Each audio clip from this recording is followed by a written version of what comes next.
My name's Bruce Parry. I'm a documentary filmmaker, and I used to do a series where I used to go and live with indigenous peoples around the world, a series called Tribe for the BBC.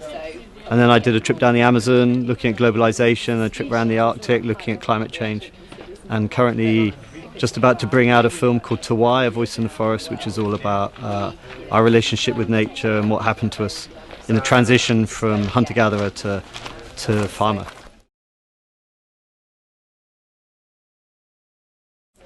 Well, having done a series when I went all the way around the Arctic, for me, it's incredibly real, and I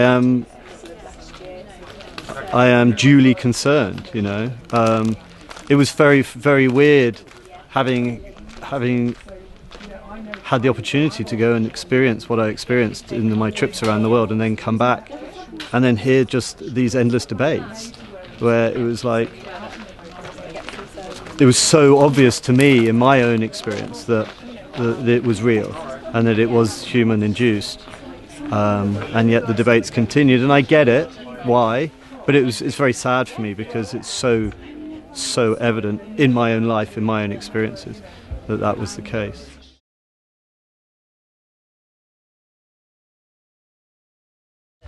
Humans, you know, our activity is I think the reason that we're in an exponential spike, and clearly there are shifts in natural climatic conditions throughout the eons, but I think that the time we're in now, we are a part of it, and there are many factors of that why it is. The industrialization of our way of life is a big one, and whether it's carbon or methane or animal husbandry or all of these different things, they're all playing their role. You know, there's so many different stats, it's really hard, and I often say statistics to people and they counter with their own statistics, and on it goes.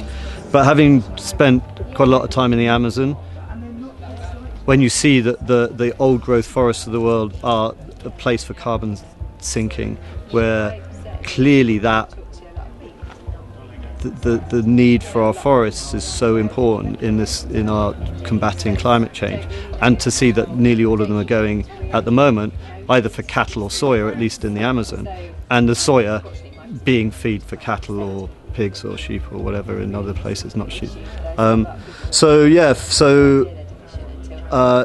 That was very clear to me, and then also doing my own research. Yeah, I mean, there's no doubt at all in my mind that industrialized farming is a massive contributor, and industrialized meat farming is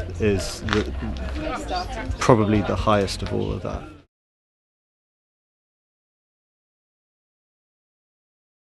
It's a big one.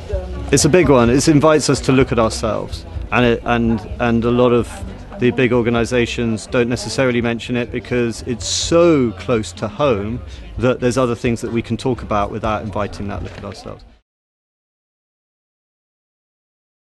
I massively admire the vegan movement. I think that anyone who's taking more attention towards care of what they put in their mouth and the effect that has for the future generations has my full blessing.